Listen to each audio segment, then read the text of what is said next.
Warning: this program is intended for adults of legal drinking age. Whiskey is consumed and discussed. The intent is to educate our palates on the differences of whiskey flavors and not an intent to get drunk. Please drink responsibly.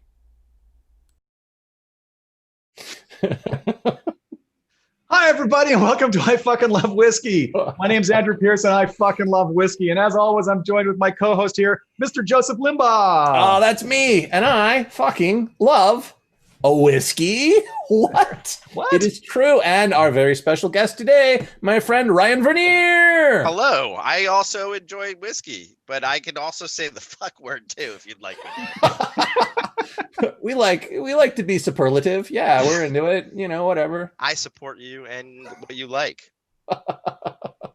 Which is awesome. Hey, so we titled this episode "Do You Feel Whiskey Punk?" because Ryan said he liked all whiskey, and so I just let a random number generator choose it, and we got some French stuff, we got some Japanese stuff, and we got some Scottish stuff on the show today. So we're kind of doing a little bit of a mini tour.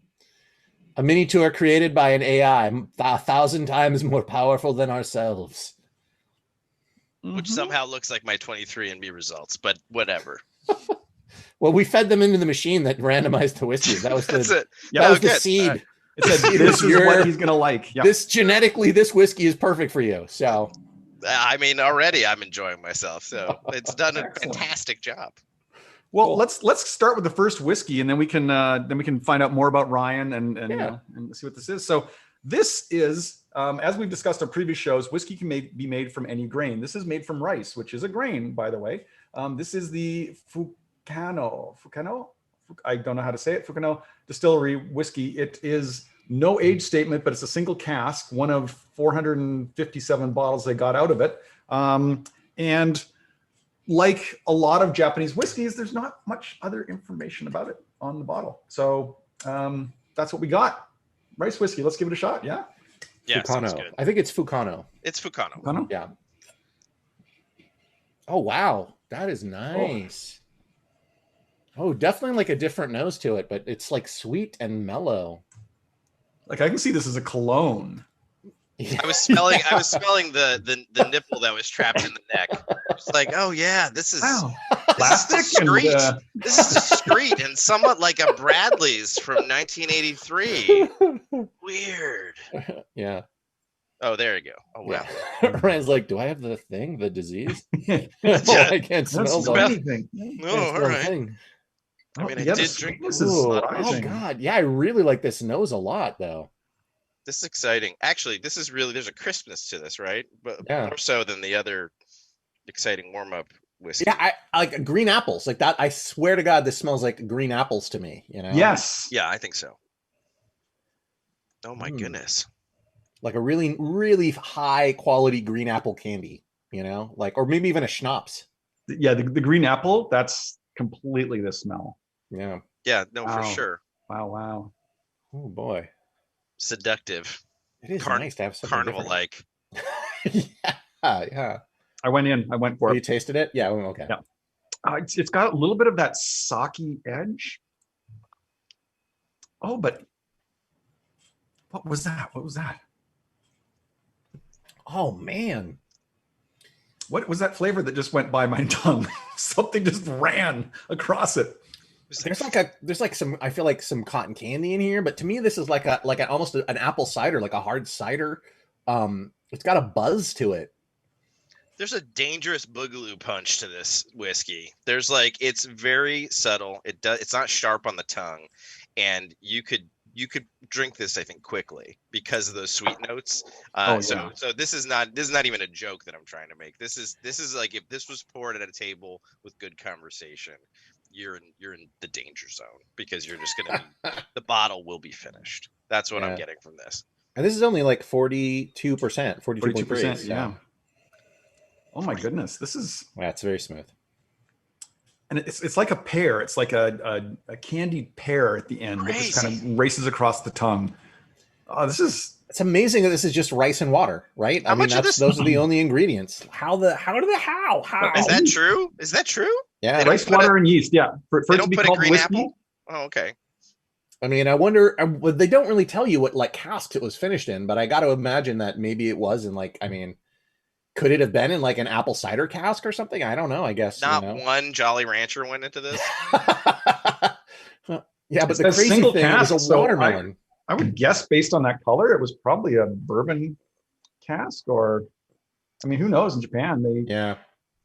Again, if the distilleries in Japan would put more information on the bottle, it'd be nice. You must have all had soju, the Korean sort of standard drink, right? At some time. No. It reminds me of this Christmas and this finish. It's a complete different beast in the alcoholic flavor land, but it also has this sort of potent vigor to it where under the right circumstances you could drink a lot of it. Mm-hmm. Mm-hmm. Yeah, I think this is the first Japanese whiskey we've had on the show, right? I think so. It's certainly. I'm excited because there's so many awesome Japanese whiskeys, and I'm glad we're finally getting into it. How much of this am I supposed to drink? Am I just supposed to, because I can commit at this point. This is so good. If you poured a quarter ounce or a half ounce, I mean, we try to drink about a half ounce of each. So yeah, you should have some left in the bottle. So yeah. Okay, I have some left in the bottle. Yeah. So okay. Yeah. You can have that later in the week, or you can pound it now. It's just so delicious. This is, I mean, I've drank a lot of bad, whiskeys in my day. It's got a really nice mouthfeel. This is beautiful. Yeah. It doesn't feel thick. It's not like, that kind of buttery coating of the mouth, but it's still there. It's like I'm tasting the finish even now. And it does have such a great finish and a great buttery. Yeah. It's so rich. It's like a nice dessert. A lot of people are complimenting your blinds, Ryan, by the way. Yes. I feel like I'm getting trolled already. This is insane. No, our guests are sincere. Our watchers are sincere. These blinds are look at them. They're doing by beautiful craftsmanship that I contributed to. And each one of these blinds is held together by a paper clip and crazy glue. That is not a lie. Each and every one of them? They were all broken when I moved in. The whole thing was just wrecked. And I was like, I think I can fix this with $1.50. Yep. And you did. It happened. Yeah. That was discount super glue though, then, I guess. No, yeah, it wasn't Gorilla. It was like dollar store super glue.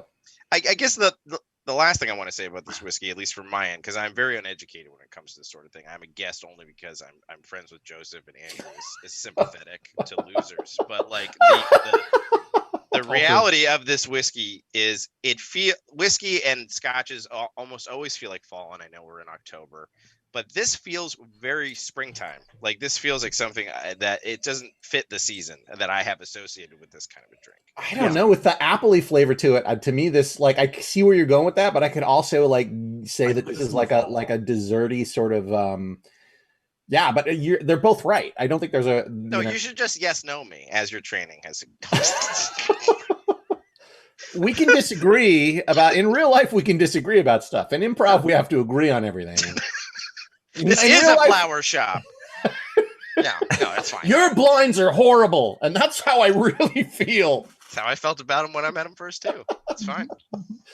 Once you get to know him, your feelings will change. Yeah. Yeah. So Ryan and I are working on a secret project together. What's the secret project? Right? When you need to know details. It's secret. It's a secret No, project. I mean, if you want to, you could just tell Andrew. I mean, I think we're working on a tabletop role-playing game together. And Joseph is a terrific designer and narrative designer as well, writer, as it were, in every other industry. But then unions get involved. But it's like, so we're working on this cool project together, and hopefully it will be out sometime in 2021, if there is a 2021. If we make it. Yeah, I think this might be the last year of actual humans measuring time. So, that's that. Cheers. Now, no one has put science in this, right? No one's put water in it. But I think it's time to. It's so delicate. I don't know that I want to see what happens, but I'm going to wait and see what Andrew says before I do it, because I don't think it's going to really help it much. I think it's like, once again, like seems very curated. Like it seems like they really zoomed in on this flavor. So right, and at 43% or 42%, they've obviously watered it down before they bottled it. I'm such a cheap date. This is doing it for me. We got 3 more whiskeys, man. Well, look. Well, Andrew's the judge of the performance. We'll see what he says at the end of the show. Is he? Yeah. There's no judge. No, just the chat. There's no judge. Even them, we don't care what they say. All right. I think it knocks down the sweetness and it exposes kind of a more just darker, earthier undertones to it as well. That's not bad. I'm going to try it. Liquor connoisseur says that these were in charred new oak casks. So thank you. Wow. Okay. Connoisseur. So I did the sign. So Andrew, for a noob, I did the drop of water, filtered water, from my finger into it. So what would this? So this could change everything just a little. Like, what should I expect? It varies whiskey to whiskey. Yeah. Now, sometimes it's kind of neutral. Sometimes it will counter to the intuition of the science that's going on in here. Sometimes it will knock down the nose, or it will open up flavors that were kind of like locked inside of the alcohol molecules before. Because what's happening with the water is it's starting to push the alcohol molecules a little bit apart, and it's exposing kind of the bits of cask and the bits of other flavors in the distillate that were there. So you should be able to get more flavor out of it. But I've had it do the reverse, where the nose just kind of vanishes, or it exposes something in those kind of locked in flavors that is not appealing, or you lose the magic that is there pre-water. So I like this with water. I wouldn't say it's necessarily for sure, but I do like it. It's kind of a rich, like you said, it's richer, deeper, almost like a not sugary syrupy sort of depth to it. You know what I mean? It's different. I'd say one drop, one recommend for water. I just threw whiskey. The apple drops down. Yeah. Yeah. No, the apple. You lose the apple. That's so interesting. Isn't it weird? It's weird, right? Farewell and adieu, apple. All right. Well, let's farewell and adieu, my dear Japanese apples. I don't know. Sure. That was nice. Oh, yeah, sorry. Gotta wake up here. So here's an odd one. This French character here. Hello, I am French whiskey. Michel Couvreur. Monsieur Michel Couvreur. I'm pronouncing Couvreur, I think probably. Couvreur. What he does is he goes to Scotland and he buys whiskey there in the cask, and then he brings it over to France in the Burgundy region, and he puts it in his own casks. And so he's got some ex-sherry casks here that he's put this in, aged it for 12 years. Ooh. Now, I don't know if he aged it in the sherry cask for 12 years, but the whiskey is 12 years old because he's got an age statement on here. But he ages it in Burgundy caves and then bottles it there, and then he sells it because he says, well, it doesn't matter where the whiskey's aged. It does not matter. You can age the whiskey in French, and it's just as good as if it is aged in Scotland. And I'm pretty sure this is his English accent. You can age it in French. You can age it in French. It does not matter. You can age the whiskey in France. You can age it in Quebecois. You can. Yeah, I don't know what this is offensive. I'm a big Cousteau fan. This is horrible. I was born in Montreal. I figure I can. You can do whatever. We've lost our French viewership. I'm sorry. I can do it with my last name. No, we can all do it. I'm like descended from Pepin, like Charlemagne the Great. So I can. Are you? Yeah. All right. You must smell this. I don't trust people. I don't trust people who are like, Genghis Khan was my nephew. I don't trust those. Well, that's everybody. That's basically everybody. Yeah. This is Bodie Cooper. I think that's incorrect. Yeah.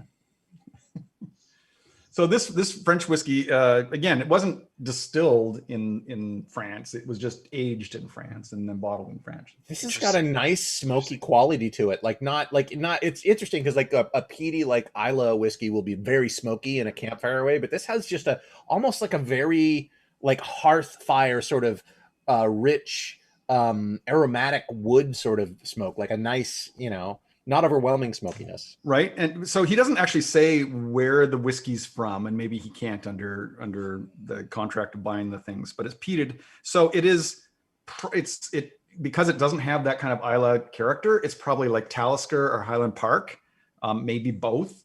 And there are a couple of other distilleries that make peated whiskeys in the Highlands, even though that's not their main output. So hard to know. It's delicious. And this is sort of, again, the whiskey that I would sort of associate with the season of October, right? Because of the burnt notes and stuff.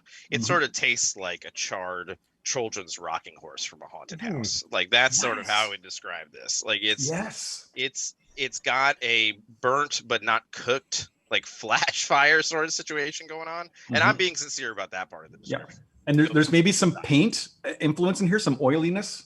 Yeah. Yeah, so I use a lot of oil paints on the nerdy D&D miniatures and stuff that I like to paint, and there is for sure a sense of almost like a turpentine vibe too, in like not in a bad way, but in the way that like, yeah, you're like, oh, like, yeah, no, for sure. I love it when people have like a metaphor like that. Like it's like a burnt rocking horse from a haunted house. Like that's my favorite like thing when people drink whiskey and they have like that sort of thing. People become full of shit when they drink. Oh yeah, no, yeah. But you know, I agree with you. It is, but that's exactly such a great descriptor. It is like a burnt rocking horse from a haunted house. Like I feel like you nailed it. Like, I was a great bartender. What can I say? This is what you were tipping for. I like it. It's not like, it's funny. The Japanese whiskey has kind of richer. Like this has kind of a bit like the flavor is a bit more tinny, a bit more like it's not. I don't know. It's not quite getting all the way there. You know, it feels contained, and I think science may help this one. That's just because of that feeling. Are we on that step yet, or I should wait? I mean, you can science anytime you want. We're not here to stand in the way of science. It's not bad. It's just a bit. There's like a little bit like in the middle, like a bit of thinness in the flavor. All right, I'm gonna. It has a great attack, and then the finish in the end is kind of just a little oily, I don't know. Yeah, there's like a little decay in that finish. There's a little something just kind of hiding, a little sour little burst. And I'm kind of worried that water's going to really make that come forward. Yeah, sometimes it does. I will do it. Yeah. I'm going to try some water too. Ryan's doing water. I'm going to do it. Ryan, have you gone in? I have. I did a little water, and you said decay, which I think is really apt. So there is again, it's very comforting because it kind of smells like your grandparents' house a little bit. There's sort of that, like, there's an older vibe to it of many fragrances that are now one fragrance. That's what the sort of water did for me anyway. But I'm like a depressive. So again, unreliable narration. I don't know that it changes the nose much. Drink it. Okay, he's gonna. Don't get off his back, man. I'm sorry. It's old habits. I feel like water makes this a little more. I kind of like it a little bit better, but it gives it a little more fire. It feels like it. Like I get more of the burn from the alcohol with the water. Yeah. Than I did before. Yeah.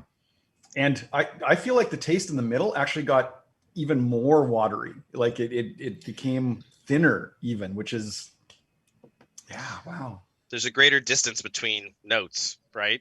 So that's for sure happening. Although I feel like the bitterness is like it knocked that down a bit for me. It did actually, yeah. Yeah. That decay bitter end. Maybe I it's disguised by the big alcohol burn that happens now. I don't know that I dislike it with the water. I think it's about, to me, I would say, but it's like 6 of one, half a dozen of the other. Like I could do it either way. Yep. We should probably introduce the water rankings that we have in our club, because one drop of one blue dot means yes, try it with water. It's different. It may not be better, it may not be worse, but it's different. And 2, it means that without water, it's not as good as with. And the chat also jumped in on the bandwagon of telling you to drink it. I see that. Yeah, I see. Drink it, Joseph. Drink it. I'm a terrible influence, but I'm happy. Somebody. Now this is interesting, especially to follow everything that we've had, including the warm up. We don't tell people about the warm up, otherwise they get jealous that we started before the show. That's a secret for people who are on the show. I made a huge batch of mushroom tea, and I dropped it off at everyone's house. And so we're about to peak. That's the warm up. We are tripping balls right now. Yeah, I'm sorry. No, I'm sorry. That's not true. Oh my goodness. Yeah, so Ryan also works on Tigtone, which you should check out. Please watch that show. Yeah, what's an awesome show. What network is that on? I don't know that one. Tigtone is on Adult Swim. The season 2 is airing now. There are times, in fact, I think there's a new episode tonight at 9 p.m. our time, Pacific time, and then probably your local time at 9 p.m. as well. And then if you missed season 1, it's on HBO Max, and you can go watch it there if you have such a thing. And if you like puns and people smashed together with animals and fantasy, it is probably for you.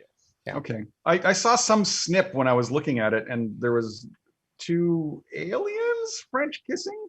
Well, You no, know- one is an alien, and Okay. the other is just he's just a very misunderstood prince who's discovering sort of his sexuality, and that's Prince Lavender, and yeah, that's the alien is played by Maria Bamford, and it's escaping me Prince Lavender's voice, but yeah, no, please tune in. I've had 3 whiskeys, 2.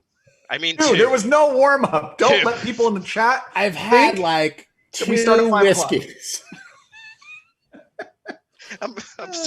Thanks, Bodie Cooper. These are from my girlfriend over here.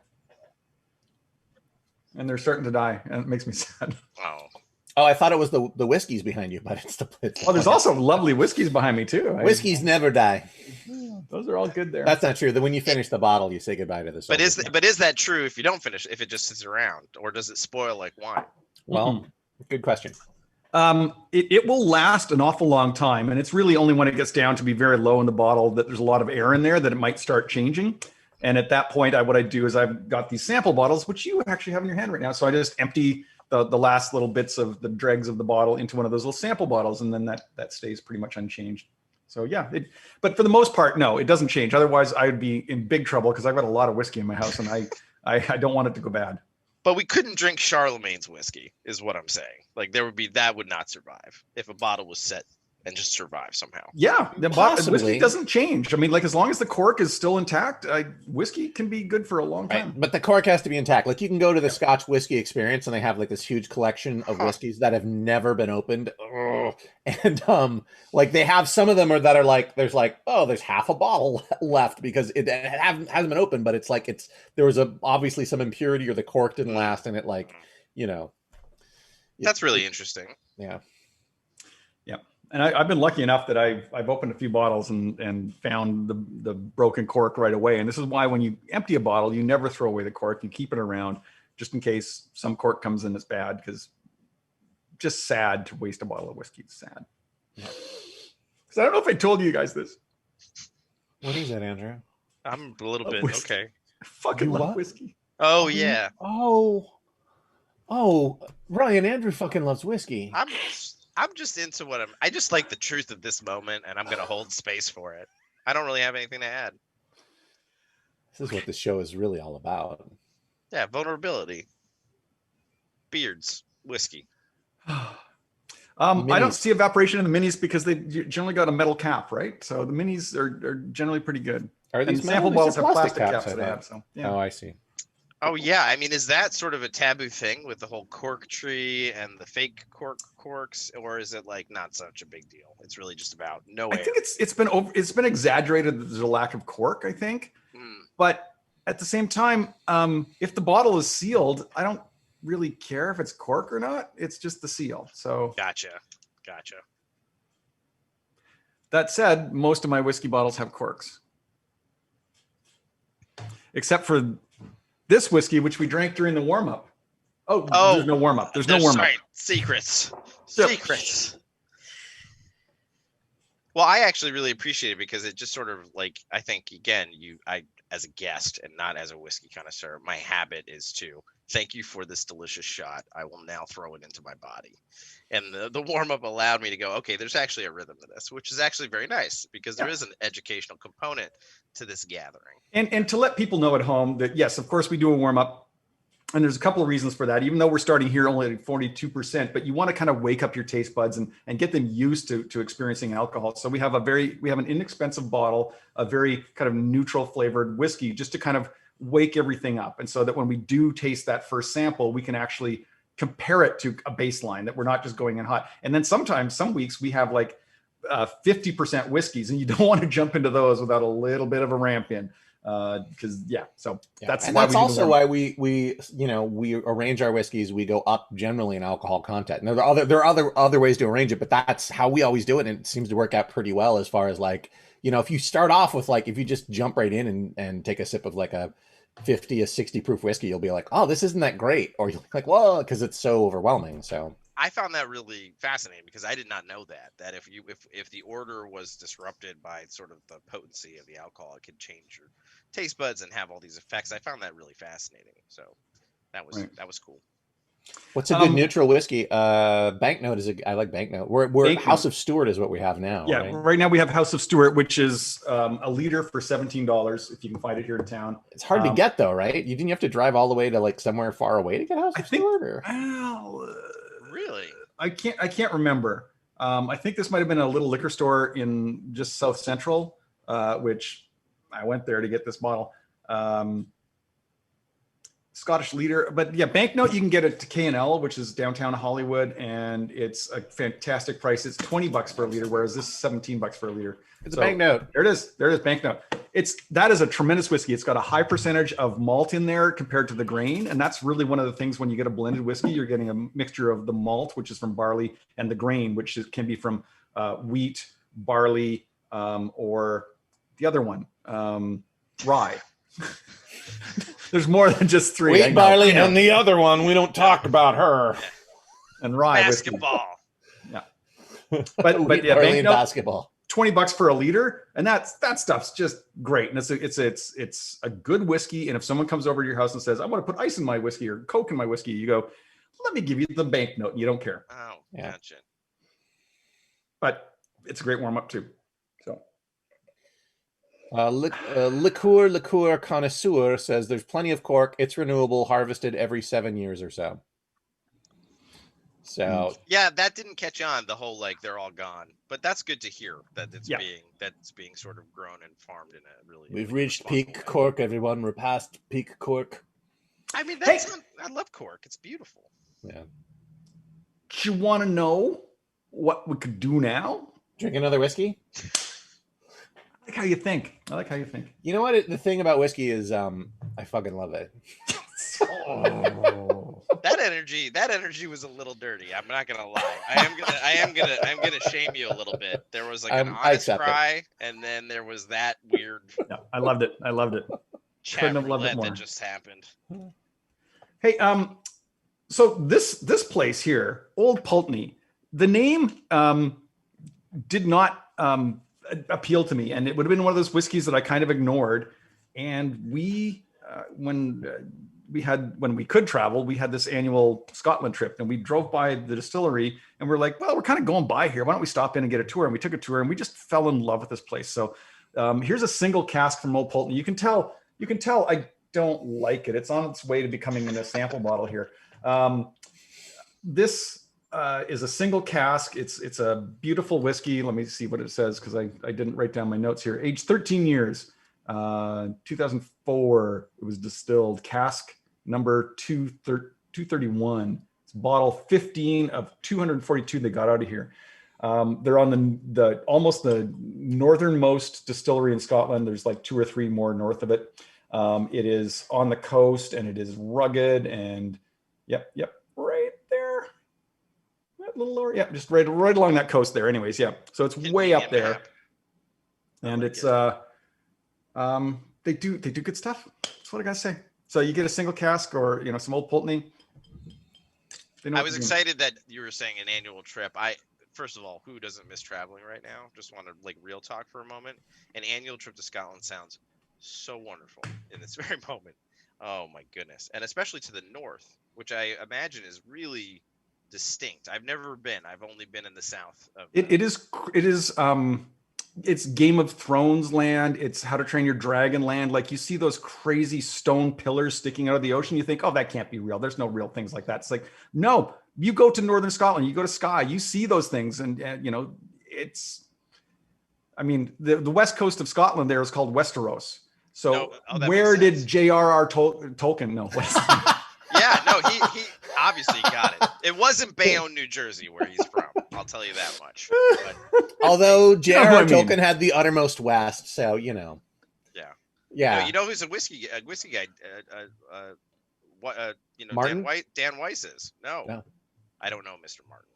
Like, but just yeah, Google the Old Man of Martin. Score if you don't believe me. Old Man of Score, or the Viking Gates. Like, just look at these rock structures out in the ocean. They're insane. J.R.R. Tolkien, author of Beowulf. What?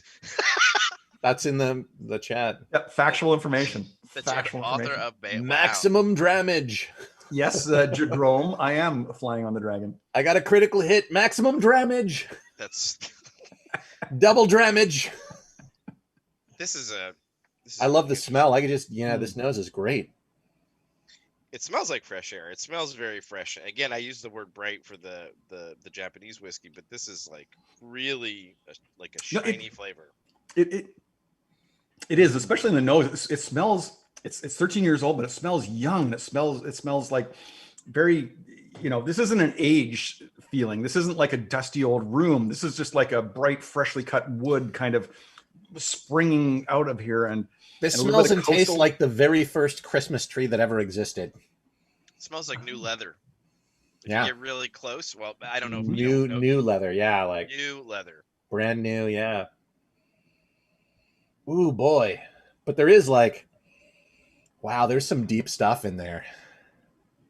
There's some wool garments drying on a clothesline. Yes. Yeah, there's some funky smells in there that are just delightful and deep. You know what? There's a hint. There's like a hint of wet dog. Like there's like a little bit, but in a good way. Like a really a big woolly northern dog that like herds sheep and is just like the friendliest. I was out in the rain, but I saved all the sheep. Yeah, and I've been sitting by the fire and absorbing a little bit of smoke. Yeah. And then I ran along the beach for the saltiness. This is a magical scotch. I'm almost upset that there are now distilleries further north, even 2 or 3. I find offensive. This should be the last. This should be the furthest north. Until you taste them, and then you go, "Oh yeah, no, good, well done." I mean, that's how they can. Plus, there's distilleries on Orkney, which is like that little island at the very end. So is there as well? Wow. Scapa and one you probably heard of, Highland Park. Oh, yes, I've heard. Yes. So that is the northernmost whiskey distillery in Scotland, but there's a distillery in the Shetlands, but I don't think they make whiskey. It's interesting. Yeah, this is very strong. Like I definitely am feeling the percentage here because I know it's like what 56.2. Yeah, definitely the strength of it is here. Like there's some fire in that. When I taste it, when I smell it, I don't get it, but when I taste it, it's like you're drinking me, and you're gonna know you're drinking me. It's like time to hit the dance floor. This is that drink. This is the all right, cool. I'm ready to actually make a fool of myself. Let's do that. It also has that Harry Potter and the Fountainhead. What? Yeah. Ayn Rand's Harry Potter and the Fountainhead. That's where Harry Potter decides that the mudblood suck and he's going to join the. Wait, that's the name of the timeline we're in. It's like how did he know that? I feel like Harry Potter is the opposite of everything. That title is an oxymoron. That title is terrifying, and there's so much trap laid in it as well. Harry Potter and the Fountainhead. Woo. But it does sound like something that Rowling would write now. Right? Filled with authors I have nothing but respect for, and I just want to know. It's like that's a mess of a statement right there. What a messy. Good Lord, I don't even know how to respond to it. What's that Christmas fruit with the seeds? Oh, the Christmas fruit with the seeds. Where you pop the seeds and. Wait, are you talking about pomegranate? Pomegranate. That's a Christmas fruit? Well, maybe there was something to do with the equinox or something and the Greek myths, and we stole. Holidays move around. It does. I do get that taste, though. Definitely the taste of. That's what I was trying to identify. Yes. Yeah. I mean, I actually make a point of eating pomegranates. It's too much work for me. Way too much work. You can eat the seeds. You can eat the seeds. You're supposed to eat the seeds. They're like good for you. I know, but then you have to really just. It's a lot. It's too much work. I think I do it out of almost just like an observation of it's just a beautiful fruit. When you open it up, it's just it looks like a wound, but it's beautiful. I don't know. So what's your favorite fruit? Mine? Like in the whole world? Nectarine. Ooh, good. Nectarine. Love a nectarine. Good choice. Yeah. I love great texture. Great way to wake up. Little zip. I'm gonna say mango. Like I think I love a mango is one of those fruits. If I start to eat it, I have to eat the entire mango, no matter what size it is. I got to eat it all. As opposed to put it in your pocket. Well, how you if you cut open to a cantaloupe, you'll eat part of it. But mango's can be a big fruit, and you're like, I'm committed to eating all of this right now, and I'll eat it immediately. So I'll stand in the kitchen and eat the entire thing. I respect that. I think a little cranberry or maybe prune in here too.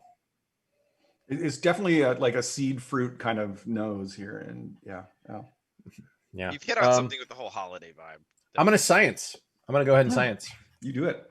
I'll join you. Liquor Connoisseur says grenadine was originally made from pomegranate, which is surprising to me. What is it made from now? Wouldn't it just consistently be made from that? He's Googling. Wait. He's like, hold on.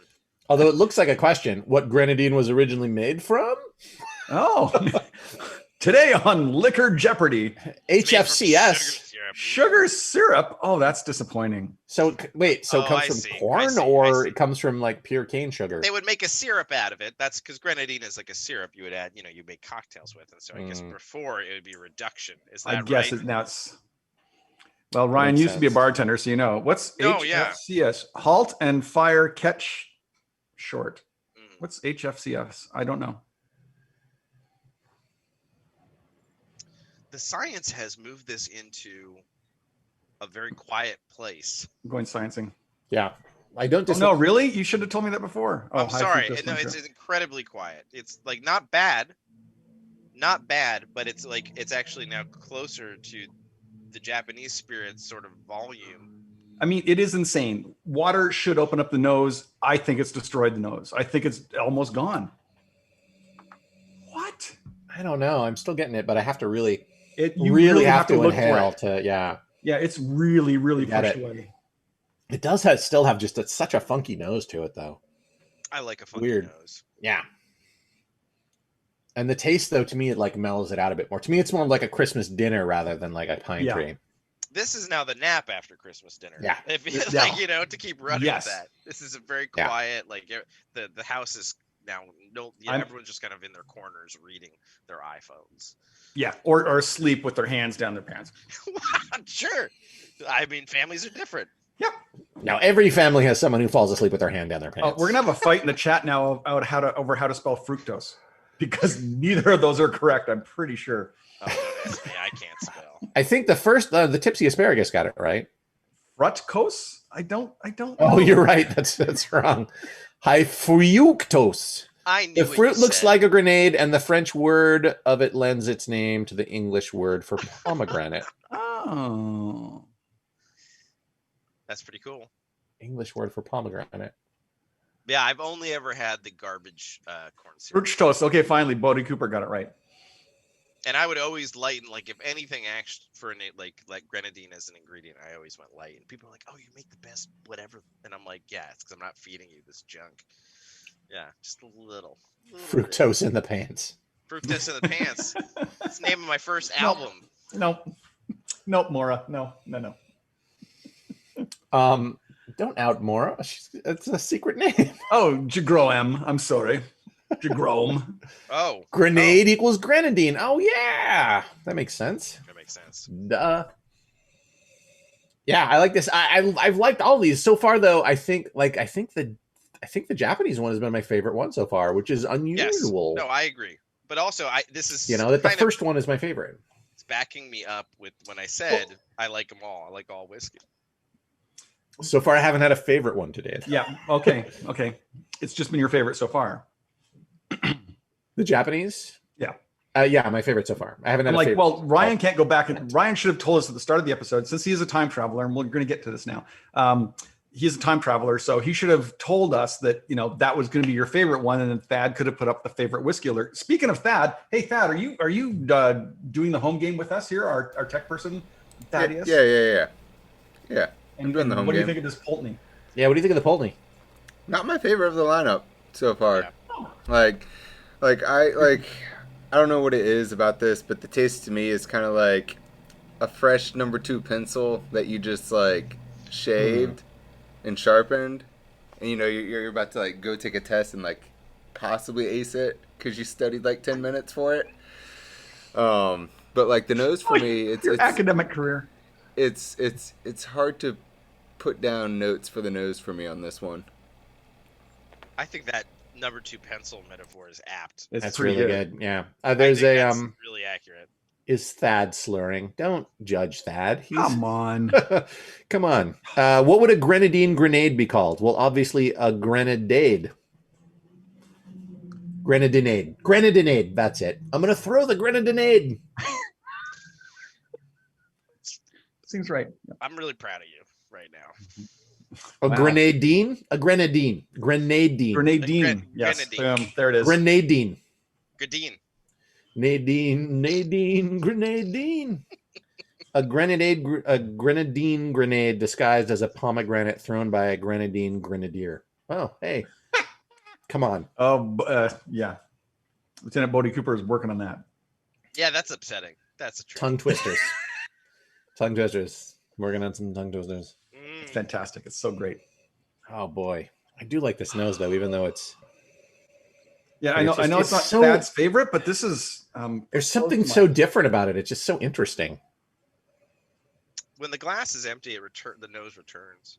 For the most part. Salty. Oh, Sally sells seashells by the liquor store. No, that wool is super present now. The wool. Yeah. I like it when the Science. nose is gone.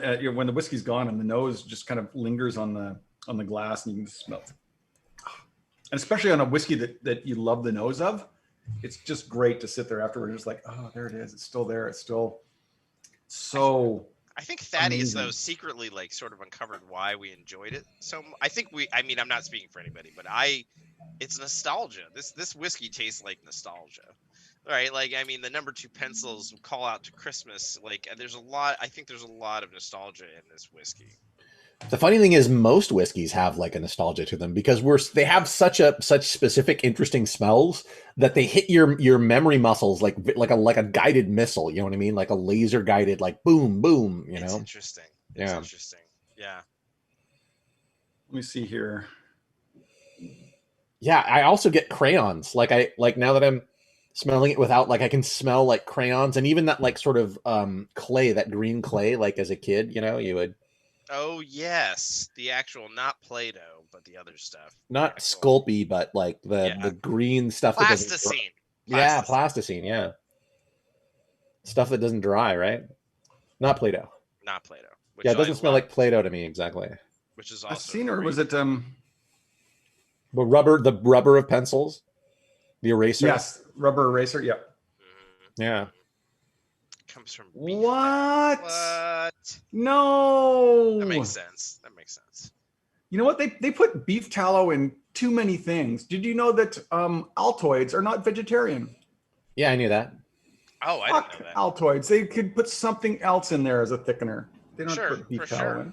For sure. But they've been like had the same recipe for like a gazillion years. They're like, I know, old but school times candies. change, man. Times change. That's all I'm saying. Yeah, man. Meatless Mondays. Get ready. Plasticine porters and looking glass ties. That's pretty good. Who is That's- this that's- character? This person is an asset to the show. Oh yeah. Yeah, Right, actually, you know. he was the puppeteer He was for the Jack puppeteer Dyer last last week. Okay. Oh, yeah. All right. Very good. Yeah. Ian, you're awesome. Yeah. Yeah, you are. Just Thank wanna- you, Ian. Little shout out to Ian. Never met, but you're all right. Why is You're all right. liqueur connoisseur ruining everything? Remember when Ritz crackers were made of lard? No, Well, I don't. you can actually Yeah. talk to him next week because he's our guest next week. What? What? We can call him out on the carpet next week. Okay. All right. First. Altoids is people. 2020. It's people. That's awesome, Puck Manny. Or a gel. Yeah, we remember that. Wow. Oragel. I don't. What's the thing Oh. with Oragel? Well, I think I forgot to mention, Ryan. yeah. I fucking love whiskey. Indeed. I am reminded of your love and my reemerging love, and of course Joseph's love. Okay. All right. Just wanted to make sure. It's great. I mean, it's one of the things that I think good spirits and good conversation can be a healing experience. Obviously, people are different, and moderation is key. But this is definitely one of my favorite pastimes to talk over like a nice glass, not get smooshed against the wall, but then return to your home via Uber and watch a good movie. Perfect night. Or in this case, just stay in your home. That's right, which is our only choice, which is our current of the choices. I could be in the backyard, So we were going to get into your time traveling thing. We didn't do that segment, but this segment, I think we're going to do it. But first, let's introduce this whiskey, because this is a new one. This is a new release from the Old Malt Cask at K&L. It's still available, actually. So if we like it, you might want to run out and buy it. It is a 12-year-old Glenrothes. Glenrothes. And they do a very smooth whiskey for the most part. It's a wonderful, glorious thing. This one was a single cask, distilled September 2005 and bottled in July 2018. One of 577 bottles finished in a sherry butt. So just finished in a sherry butt. So this did not start its life in there. But look at the color. Yeah.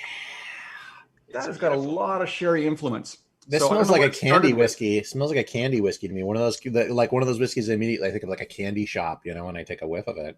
Well, we're towards the end. I'm gonna give myself a real pour here. I think I'm gonna commit. Okay. Just a nice pour. Oh, that smells so the time good. Traveling. So Andrew brought up the time traveling. Yes. Honestly, obviously, it's a bad joke, just about all of us and sort of not being able to escape this linear cycle of time. We're all time travelers, right? But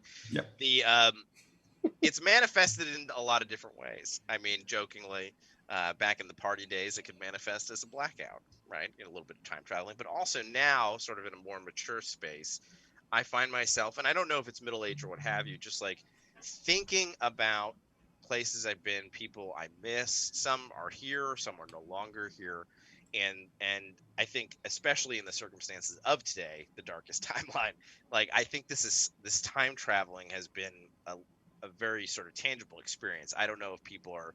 I think everybody's feeling a little bit of claustrophobia, and it's forcing our minds to sort of recollect perhaps a bit more, and maybe there's something to grab onto there, some sort of insightful reflection that we can do with this time that has been forced upon us. But that has always been the joke about time travel. It's like it's a little bit of a tongue-in-cheek drunk thing, but also sort of being able to recall and reminisce in a healthy way is how I've always associated that.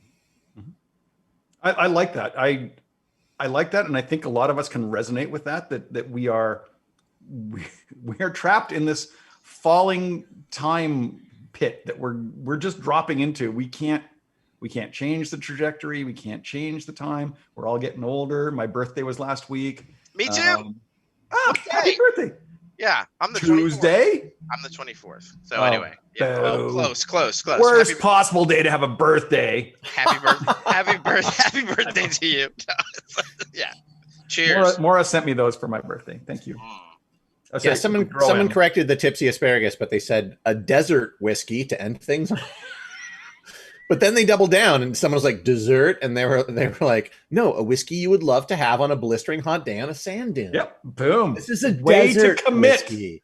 Way to commit. I haven't even tasted this yet. Like this. I just want to smell this. Have you ever been on a camel? Either of you? Nah. I've been on a camel. And I don't think whiskey is the drink. I'm just gonna throw that out there. Just don't drink to rhythm. It attracts the worm. No, yeah. Unless the camel is drunk and then its rhythm of walk is off. Yeah. Well, camels know not to attract the worm. They know how to walk. No, Shai Hulud is blessed in this. Wait, shut the door. Liquor connoisseur has eaten a camel. Well, we all have. That's what Altoids are made out of. No, so camel, and I have eaten a camel as well. It is served in parts of Marrakesh. Yeah.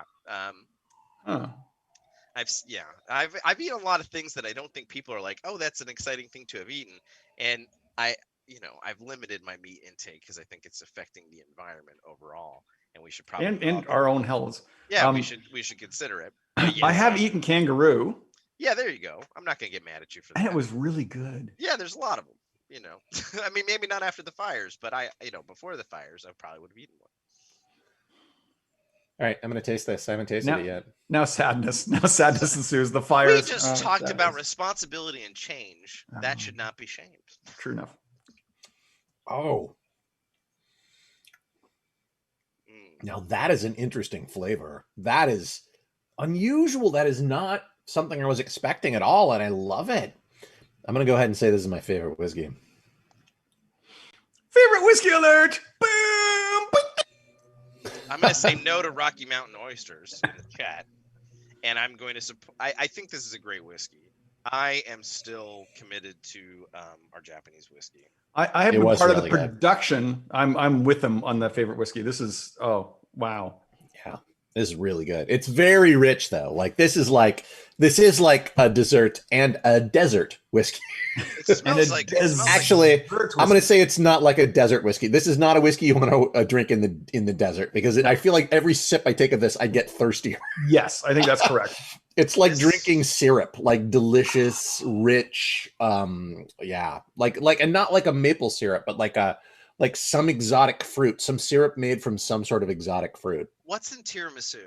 What's the liqueur? Ooh, Isn't there, right? What's in that? yeah, It what smells is like that? But it's not. I know it's not. I don't know. It's sweet, like it's this. So this has a nose Yeah. that's very tiramisu-like. Yeah, I would agree with it. Chat will look it up in seconds, and we'll find out. I just want to say I've been involved in the production of prairie oysters as well as the consumption. And, oh, really? Yeah. So we had a ranch, and in the summers or early springs, we would go and help Mr. Nelson, the next door neighbor, do this to his cattle. And injections for the vaccines, and then off in a bucket. And Mrs. Grandma Nelson, who had whiskers coming out of her chin for some reason, loved prairie oysters. I don't know if there's a correlation. Yeah, I mean, wow. Clearly there is. There might be. God knows what hormone. I mean, there's a lot of hormones in that part of the body. Oh yeah, someone says espresso, and now that I see that, I do definitely. This smells like a coffee liqueur to a certain degree. Thank you. Like a coffee liqueur. Oh, and that is what is in tiramisu as well as like a coffee liqueur. This is By the way, I know it's not coffee, but I just a quick. I found a really good Italian deli in the Valley. I will share with you offline. I am so excited. Why offline? You don't nothing good in the Valley. How dare you? No, because I can't. I don't remember. I think it's Dominic's or something. I don't have the menu in front of me, but I. Oh yeah, I'm down. Yeah, sandwiches the whole nine. I was blown away. I spent a lot of money. I walked in, and I don't know why Google didn't like push this. Where is it? It's on Ventura and Encino. It's like 10 minutes away. We'll go there for sandwiches. Okay. It's all right. Amazing. Anyway, so tiramisu dragged me to Italian deli because they also make a fresh tiramisu there. Dark bitter chocolate. Mm-hmm. Toast, really dark oat toast, molasses. Oh, yeah, I want to almost say like a pumpernickel toast. You know, like it's that deep and rich with like butter on it, like a pumpernickel. You know, wow, dang, that's good. Dromedary. It's very rich. Dromedary for the camel. Now, how do we feel about science with this? Nope, you do your science. I'm not gonna. I'm with Andrew. I'm not gonna do it. I don't think I'm going to either. I kind of just said that to see what you guys would say, but I wasn't. It's your turn, Joseph. It's your turn. I did the last two. I did science in the last two. I'm gonna have some peach vape. No, all right. No, I'll do it. If someone has to, I'll do it. I'm fine. No, I'll do it. No, you guys don't. If you don't want to, don't do it. I want to see what you say. Yeah, I'm just curious. Do the science. Tipsy Asparagus is very scientific. Appease us. Wow, Tipsy Asparagus yells a lot in the chat. I can appreciate the energy. Thank you for bringing it. Tipsy Asparagus. I'm not excited about what it does to the nose. Because the nose was so rich and deep and amazing, and this is like kind of it's not bad, but it's like it smells more of like I'm getting more of like a licorice or an anise sort of like anise sort of Black licorice can kill you. Did you see that article? You have to eat a lot of it. Yeah. You saw that guy ate he ate like a bag and a half every day. That's nuts. It's a lot of licorice. Like if you ate that many eggs a day, if you ate like a lot of things will kill you if you do that sort of thing. Andrew, I'm just saying I'm worried for you and I want you to go easy. I'm opening my licorice right now. Fuck you. I have some black licorice. And some licorice right now. Are you a black licorice guy, Joseph, or are you one of those weirdos who's like, I don't like black licorice? What's going on? I like black licorice and red licorice. I like Twizzlers and red vines. I like any I'm not. Whoa. But I prefer red vines. Red vines are my favorite. What? When you get a fresh thing of red vines and you pop it open and they're soft and you pull them out and they're like movie theater soft red vines. Corn Look, syrup. Twizzlers are no, greater than Twizzlers are greater than black licorice, but I still like Twizzlers, black licorice. Twizzlers. I'm a Twizzler Tipsy guy. asparagus. I've agreed with you on everything you've said, but now I must disagree with you. Wow. No. You're Bad both tipsy red vines asparagus. guys. Bad. Wow. I don't know. Look, it's cool. I mean, the world needs differences, and that's cool. But that's not one that I'm going to join you in. I don't think it damages it much, but I don't think water is making a significant improvement to this. It's for everything. I think it's better without water by a bit.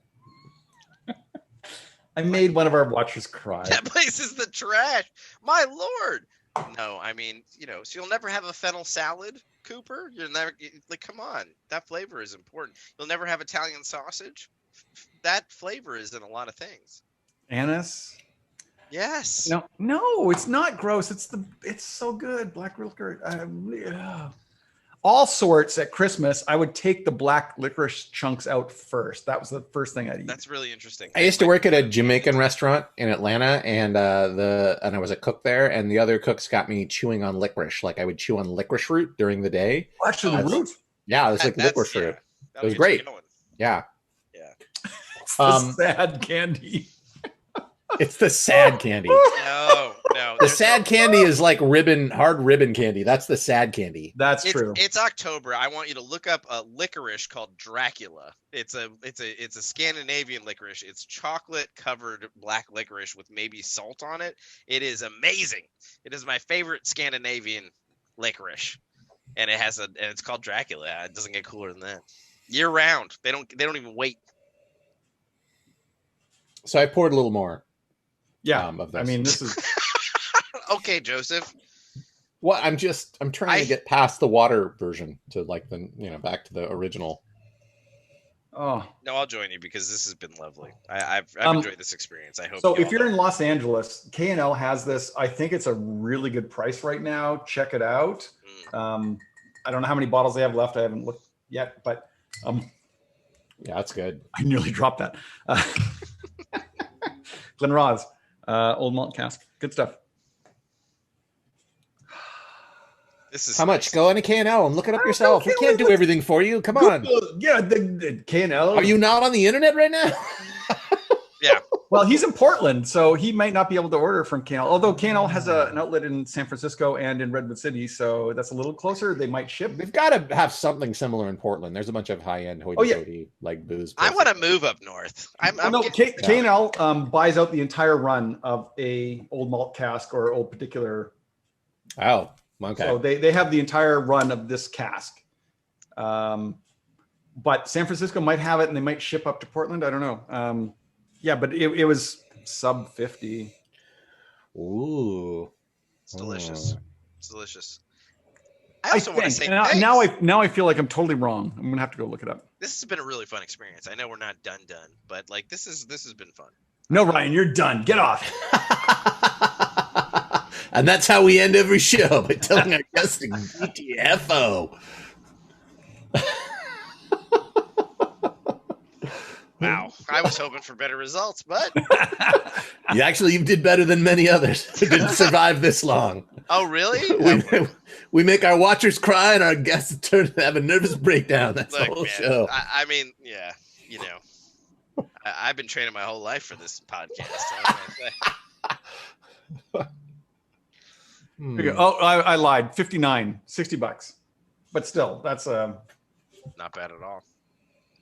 I mean, it's like a gift. It's a gift. That's a gift for somebody. That's a good price for this quality of scotch. That's a really good price. Yeah. I don't know what the 3 dead fishes mean, but I figure you're in the Illuminati. Yep. I'm getting I think it's 4 dead fishes is Illuminati. 3 is like Bilderberg. Yeah. Majestic 12. 2 is like the Rosicrucians. They had a dope religion. Come on now. All right. And 1, of course, is Christians. 1 fish is Christians. Everybody knows that. Like, yeah, right? That's just science. Yeah, it's on the back. It's on the back of cars. Bar. That's the sushi bar. That's what's happening. The sushi bar definitely has more than 1 fish. No, you're right, because 2 fishes would be Christianity, because Jesus made extra fishes. But if you look at the little like Jesus symbol on the back of cars, it's always like a fish, one fish, right? Yeah, but those people are wrong, so it's fine. Fair. The best religion is Pastafarian. Oh, my noodly friend, I'm not going to agree. fight you people. I'm not going to fight. I have a big tinfoil hat on. I believe in a lot of things. Big colander hat on. I do. A lightning rod. Ask Joseph. He knows. I've seen it. It's a huge what was that? colander. That was That wasn't me. Is God calling you? No, yeah, God was calling me saying, "Hey, that chili you cooked and is on the stove right now. Put it away before the show's after the show's over." Ooh, what's for dinner? Chili. Apparently. I don't know. Yeah, now we have these big decisions to make. That's exciting. It is about that time. Yeah. Yeah, it is about that time. It is. I have a You know what, Ryan? Oh yeah, go ahead. I think Joseph has a really important question for you. Ooh, Yeah. I have anxiety about questions, but it's your show. It's part of what has to happen, and this is my question for you, Ryan. After all we've experienced today, after all that we've been through, do you like whiskey? I don't just like whiskey. I fucking love it. But more than that, and more than camera tricks. I'm doing a lot of camera tricks now. No, this has been great. I do love a whiskey, but I think what I love more than a whiskey is a good conversation. And it's been a delight meeting Andrew. So this is the first time we've met, and I think like this is like sitting down at a pub. There's all the chairs are filled, and you just got to find a table, and you got to make it work. And that's one of the best, most magical moments of a pub. Are you saying you had to make it work with me? I didn't fucking know you from Adam, dude. This could have been a mess. But my takeaway is he couldn't find a seat in his house. Like he was looking around his own house, going, "Wow, where do I sit?" No, but it was just lovely. It's just good company, and I really, sincerely feel that way. I just want to say I came to your door to drop off the whiskey yesterday, and I knocked on the door, and I do what I do every single time I come to anyone's door. I go when your girlfriend, your wife, open the door. My wife. Yes. Daughter, I don't know. She was young. Dude. Whoa! And fair shot. Anyways, she opened the door and I do what I do every time, and I say burglar, and she was like, "Oh, I have whiskey." That's burglar, and then make that a bet. Yeah, anyway, that'll never backfire on you. No, it'll never. No, she walked into the room that I was in, and she went, "There was a man who gave me a bag of whiskey. He said he was a burglar." And I was like, "I know what's happening. I know what's happening, and it's fine." My very young wife, and she said, "That's cool."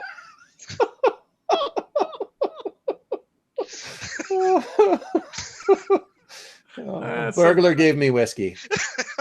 That's a good story for like grandchildren one day. Burglar. Well, this was fun. This stuff is so fantastic. Everyone who's watching, if you have not yet subscribed to Outpost 13, please do so now. If you have an Amazon Prime account, you can subscribe for free for one channel. And why not make it this one? Because this channel has so many amazing things. On Monday nights or Monday afternoons, an actor unprepared. You'll see an actor get the script, work with a director to work through that script and come out of it with a monologue that is sculpted and will hit you emotionally and is amazing. On Tuesday, Allison's Sci-Fi Library, super fun time. She is an excellent reader. She's an amazing reader, reading sci-fi books from her library, and you will get sucked in so quickly. It's so great. Group text is then on later in the night. It's a little chat show with friends talking about things. And it's such a bad punch for it, but watch it. It's so great. Aaron and a friend will be talking with a guest. I should write these things down beforehand, right? Wednesday, Coding Cohen's. If you saw last week and you saw our puppet guest, that was done by Ian Carroll, who does Coding Cohen's. He does pair programming live on the internet on this channel, Outpost 13, on Wednesdays. And then he used to be followed by Made Up Music, where they would write a song, they would make up a song while you watched and you gave input in the chat, and it's a remarkable, it's amazing. And if you subscribe, you can go back and watch past episodes, which is fantastic, and you should absolutely do that. The songs you hear in the pre-roll and the post-roll for this show, Those were made up music songs. Those are songs that were made up on this channel while you watch, which is fantastic. On Thursday, oh my God, one of my favorite shows on this channel is Two Liars, where there are two teams of three people, and one of them has told the truth, and the two others heard the prompt just before. Just as they reveal it, and it's things like, I once had a weird accident on a road trip, and one person has the true story. The other two people have to make up the story on the spot and convince the other team that they're telling the truth, and they compete for points. And it's wonderful. It's hilarious. Followed by the Maddie Goff show on Thursdays at 9 a.m. And it is she's doing the Modern Girl show, kind of like in the theme of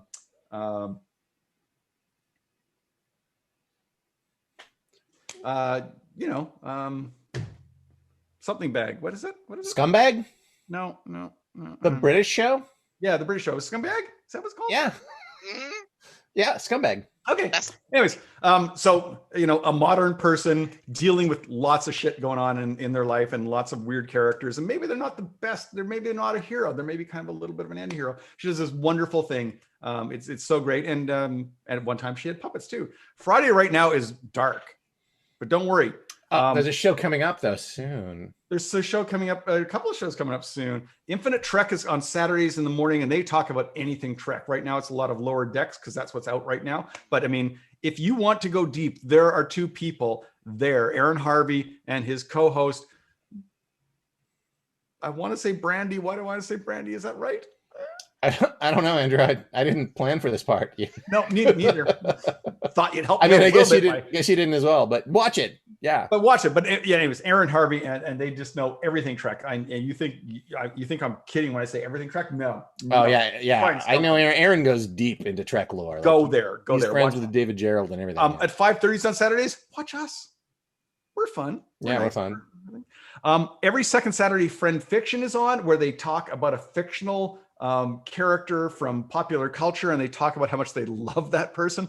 And it's delightful. That's a little sexy. It's good, a little hot, a little bit steamy. Yeah, like fan fiction. Button right now because of it. Oh, friend. Now it just got less sexy. Danger. No, that's not fair. I think it did get sexier by an amount. No. Later tonight at 9-ish, Tales by the Fire. This thing really excites me. This is going to be a single person adventure campaign. I'm not really sure exactly what it is. Tune in. It sounds amazing. See what it is. I think is this the premiere of it? It might be. The chat will tell me because they're really smart. Brandy. Yes, it is Brandy. Brandy Chacola. Yes, I knew it was Brandy. You got it right. Nailed it. Sundays, rolling with my homies. So there's a chat show of a woman. Oh, Fleabag. Fleabag is the name of it. Fleabag. That's what it is. Not Scumbag. Fleabag. Thank you. Yeah. Tomorrow, Sunday afternoon, rolling with my homies. A woman who's confined to a wheelchair talks to other people that are confined to a wheelchair and talks about what life is like. And 90% of it is, guess what? Just like our lives.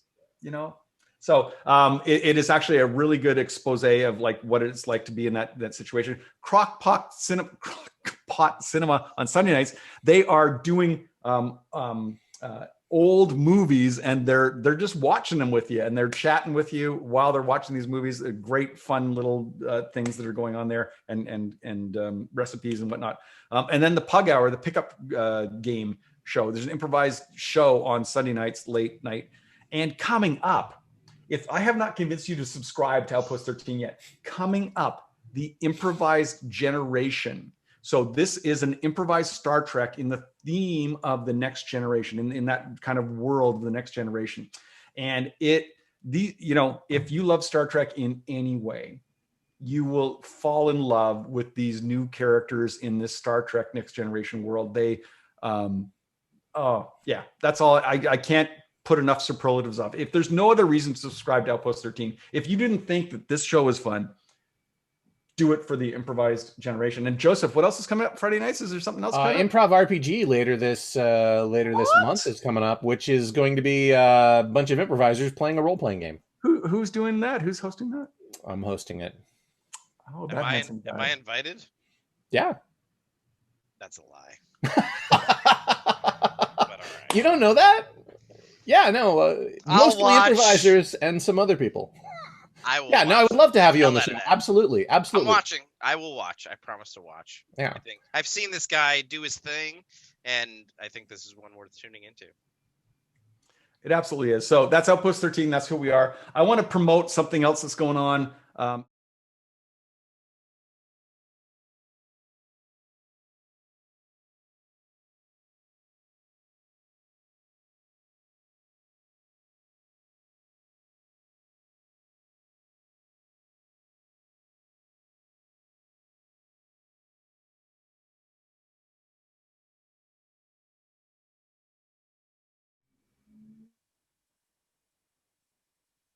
We're good? Okay, we're back up with sound. Sorry, sound. Thunderbolt LA, the park's finest barbecue, is hosting a Filipino American History Month celebration. Tuesday, October the 6th, 12 p.m. to 6 p.m., serving up the People's Plate and P-Town Boxing Club combo. It's at Thunderbolt Echo Park Bar. And here's where the tie-in happens, the magic happens. It's featuring whiskey from Suntory Whiskey, Toki, and Knob Creek Rye. And I guarantee you're going to like both of those things if you go down to it. So check out at Thunderbolt LA on the Instagrams or at the Park's Finest for more info. Thanks again to our guest, Ryan Verniere. Watch Take Tone, travel through time, and check out our game when it's released. It's going to be dark and gritty and awesome. Thank you for inviting me. This was I will probably spam it here too on the show. No, I mean this was great fun. And like anytime you ever need someone to come on and drink some whiskey, I would be honored. This was a blast. Thank you. It was fun, Ryan. I loved having you as a guest, and you didn't screw up too badly. So great. Oh no. Okay, we'll take the notes offline, and I'm not precious. Anyways, I'm Andrew Pierce. This is Joseph Limbaugh. I fucking love whiskey because we fucking love whiskey. Bye, everyone.